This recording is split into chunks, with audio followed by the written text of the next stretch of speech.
Hi everyone, welcome back to my channel super homemade. இன்றைக்கி நம்ம பார்க்க போகிறது ஒரு புதினா சட்னி. வெங்காயம் தக்காளியோட புதினா சேர்த்து அரைக்கக்கூடிய ஒரு சட்னி தான் இன்றைக்கி நம்ம பார்க்க போகிறோம். இந்த சட்னி டிஃபன் ஐட்டத்தோடு மட்டும் இல்லாமல் சாதத்தில் கூட நீங்கள் கலந்து சாப்பிட ரொம்ப டேஸ்ட்டாக இருக்கும். நம்ம சேனலை ஒன்றும் சப்ஸ்கிரைப் பண்ணாதவங்க சப்ஸ்கிரைப் பண்ணிக்கோங்க அண்ட் பெல் பட்டனையும் ப்ரெஸ் பண்ணிக்கோங்க. இப்போ இந்த ரெசிபி எப்படி செய்து பார்ப்போம் வாங்க.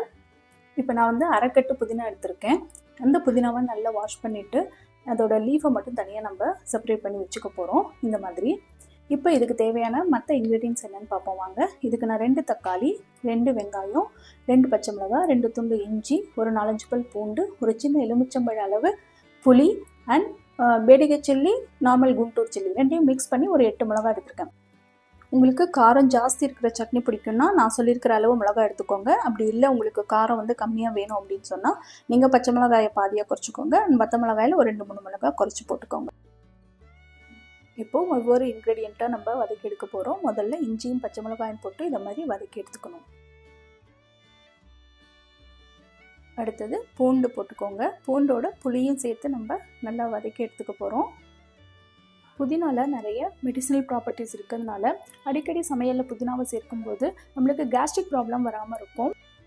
அதே மாதிரி புதினாவில் ஆன்டி இன்ஃப்ளமேட்டரி ப்ராப்பர்ட்டி இருக்கிறதுனால புதினாவை அடிக்கடி சேர்க்கும்போது நம்மளுக்கு உடல் வலி கூட கம்மியாகும். இப்போது வத்த மிளகாய் போட்டு நல்லா வதக்கி எடுத்துக்கோங்க. இப்போ நம்ம நறுக்கி வச்ச வெங்காயத்தை போட்டு நல்லா வதக்கி எடுத்து வச்சுக்கணும்.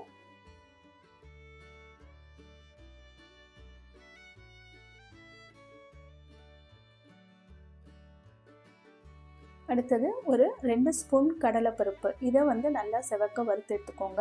இது வந்து பொட்டுக்கடலைக்கு பதிலாக நம்ம கடலைப்பருப்பு சேர்க்கும் போது டேஸ்ட் வந்து நல்லாயிருக்கும். நெக்ஸ்ட்டு நம்ம க்ளீன் பண்ணி ஆஞ்சி வச்சுருக்கிற புதினா இலைகளை போட்டு நல்லா வதக்கணும். இந்த மாதிரி சுருண்டு வரும்போது இதை எடுத்துடலாம். நெக்ஸ்ட்டு நம்ம கட் பண்ணி வச்சுருக்கிற தக்காளியை போட்டு நல்லா வதக்க போகிறோம். தக்காளி வதக்கும் போது அதோட கொஞ்சம் உப்பு சேர்த்து வதக்கினோம்னா தக்காளி வந்து சீக்கிரமாக வதங்கிடும். அதனால் கொஞ்சமாக உப்பு சேர்த்துக்கிறோம். இது வந்து சட்னிக்கு தேவையான உப்பு இல்லை, வேறுனா தக்காளி நல்லா சீக்கிரம் வதங்கணுங்கிறதுக்காக நம்ம போடுற உப்பு அளவு. சட்னிக்கு நம்ம தனியாக உப்பு போட போகிறோம். இப்போ நம்ம எல்லா இன்க்ரீடியன்ஸையும் இந்த மாதிரி நல்லா வதக்கி எடுத்தாச்சு. இதை இப்போ மிக்ஸி ஜாரில் போட்டு அரைக்கணும்.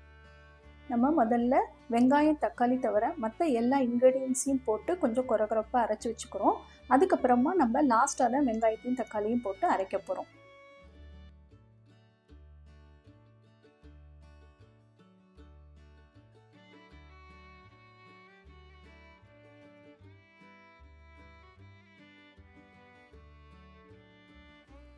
இப்போ இந்த சட்னிக்கு தேவையான உப்பு ஆட் பண்ணிவிட்டு நம்ம இதை அரைக்க போகிறோம்.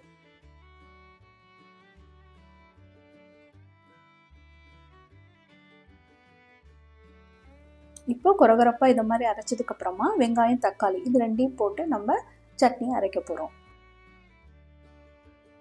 நம்மளோட புதினா சட்னி ரெடி. இது வந்து யூஸ்வலாக நம்ம தேங்காவோடு சேர்த்து அரைக்கிற சட்னியோட ரொம்பவே டிஃப்ரெண்ட்டாக இருக்கும். இந்த சட்னிக்கு நீங்கள் கடுகு தாளிக்கிறதுக்கு கொஞ்சம் எண்ணெய் வந்து அதிகமாக யூஸ் பண்ணுங்கள். அது மாதிரி யூஸ் பண்ணும்போது டேஸ்ட் வந்து சூப்பராக இருக்கும். ஏன்னா இதை நம்ம வந்து வதக்கலை, டைரெக்டாக சட்னி யூஸ் பண்ணுறோம். அதனால் எண்ணெய் கொஞ்சம் ஜாஸ்தி யூஸ் பண்ணி தாளித்து கொட்டும்போது ரொம்பவே வந்து டேஸ்ட் நல்லாயிருக்கும். இப்போ நம்மளோட சூப்பர் டேஸ்டி புதினா சட்னி ரெடி. இப்போ நல்லா முருகலாக தோசை வார்த்து அதோடு நீங்கள் இந்த சட்னியை கொடுத்தீங்கன்னா நிச்சயமாக எல்லோரும் 2 தோசை எக்ஸ்ட்ரா சாப்பிடுவாங்க உங்கள் வீட்டில். அதனால் கண்டிப்பாக இந்த சட்னியை உங்கள் வீட்டில் செஞ்சு பார்த்துட்டு எப்படி வந்ததுன்னு எனக்கு கமெண்ட்ஸில் சொல்லுங்கள். நம்ம டிஃபன் ஐட்டம் செய்யும்போது எப்போதும் ஒரே மாதிரி அதுக்கு சட்னி அரைக்காமல் இந்த மாதிரி டிஃப்ரெண்ட்டாக சட்னி அரைச்சி கொடுத்தோம்னா சாப்பிட்றவங்களும் அதை விரும்பி சாப்பிடுவாங்க. நம்மளுக்கும் ரொம்ப சந்தோஷமாக இருக்கும். இந்த மாதிரி டிஃப்ரெண்ட்டான ரெசிபிஸ் வந்து நம்ம சேனலில் நிறைய வரப்போகுது. அதனால் நீங்கள் இந்த சேனலை சப்ஸ்கிரைப் பண்ணி வச்சுக்கோங்க. பாய்.